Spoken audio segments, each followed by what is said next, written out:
guest today is Danny Warren. Danny, how you doing? Good. How are you? I'm doing great. What do you do? I'm a software engineer at Internology in Carlsbad, California. We do tons of .NET development in WPF, Xamarin, Web API, you name it, we do it. That is a cool company, and I know this because your boss was on my show. Yeah, Mr. Huckabee. Mr. Huckabee, nice guy.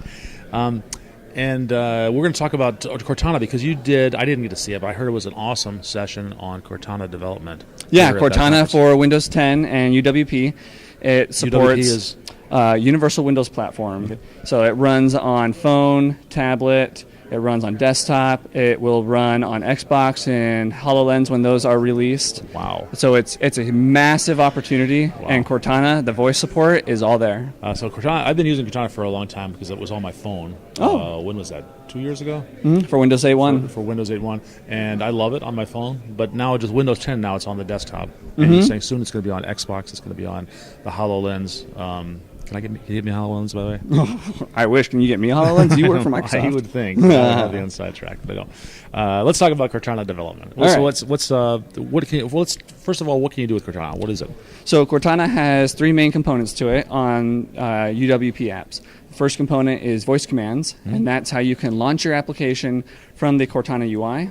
And then there are two options to that. You can either navigate to a page and pass parameters along from your dictation text, or you can activate a voice command service, which then actually runs your app headless inside the Cortana UI. And you hand results back to Cortana. You tell her what questions to ask or what responses to request.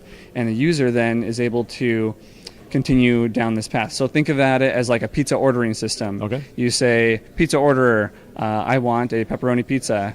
And then it comes up and it says, would you like an extra topping? Yes, I want pineapple because that's what I like on my pizza. Okay. And then it says, all right, would you like me to charge that to your credit card? Yes. All right. And then it goes off and orders you your pizza. And so you can do that kind of pathing with voice command services.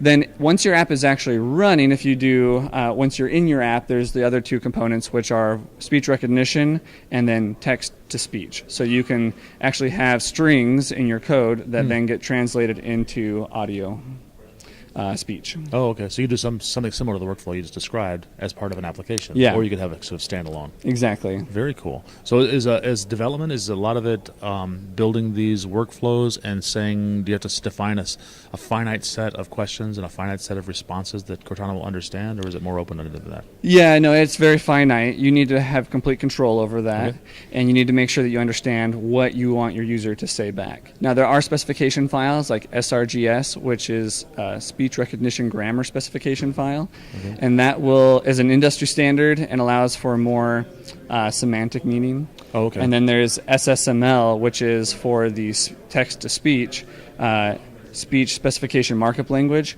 and that helps control the voice and the tone of your voice on the computer when it speaks things. So it's more natural. Male or female versus or high-pitched, low-pitched? More like that, yeah. It's whatever voice is active on your computer, and then you tell it how you want the intonation to be. Oh, there's a set of voices that actually are part of my computer? Exactly. I didn't realize that. That's cool. So what's the development experience like? Is it Visual Studio?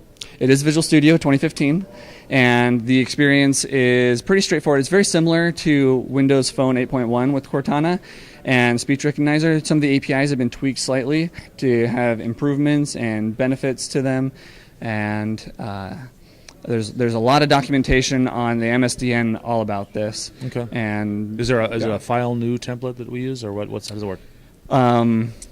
There's not a file new template for any of this. There used to be a template for the voice commands, but everything else is just APIs that you wire into. Oh, I see. So you're writing C# code. You're writing C# code. Class. It could be code behind it. Exactly. Windows form, for crying out loud. Yes. It just had a reference to this.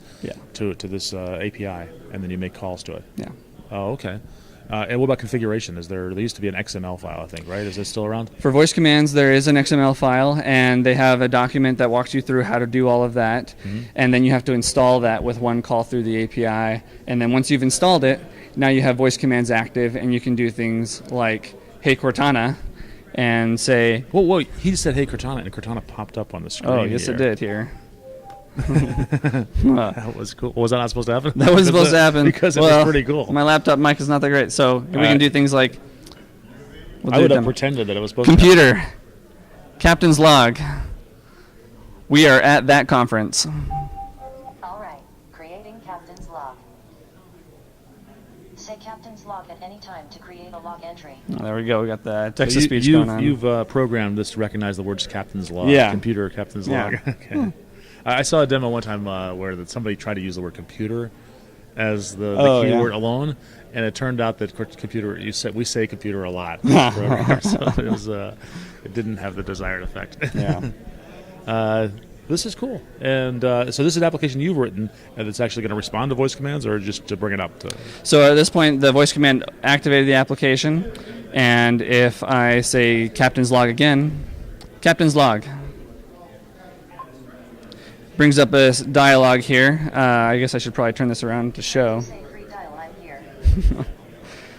And it records whatever dictation audio that I'm giving it. Okay. And then once this is speech to text. Yeah, speech to text. Once it notices that end, then it's going to take that text that was translated on the service up in the cloud, and then bring that back down and give that to us to then put into our application. So will this not work if I'm not connected to the internet? So there's lots of different grammars. I'm going to go ahead and stop this. Yeah. It's recording all this stuff. I should transcribe my shows with this. Oh, there you go. So if you do dictation text, it has to go to the server. There's no way around that. Okay. But if you have a list of grammars, which is another option, like in our pizza demo, there's only a finite number of toppings. So you can have that all baked into your app, and then that can run locally and never have to be connected to the internet. Oh, that's actually ideal for restaurants, because I've done some work with restaurants, and their internet connections are notoriously spotty. Oh, yeah. There you go. So if you were at your table, you could order with Cortana at your table, and it would never have to connect to the internet because you have a finite number of everything. You can put the whole thing on a tablet. Yeah. And hand it to the Exactly. like a menu. Oh, I love this. This is awesome. If somebody wants to learn more about this, where's a good place to get started? So a good place to get started would actually be my GitHub repo.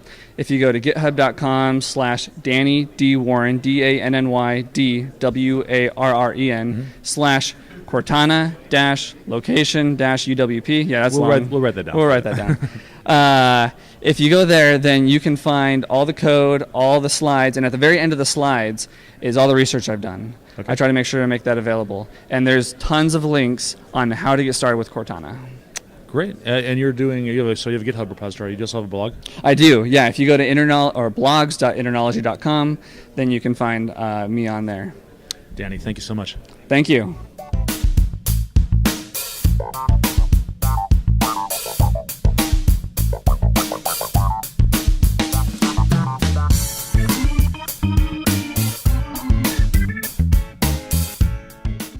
So I'm super excited to have been on the show.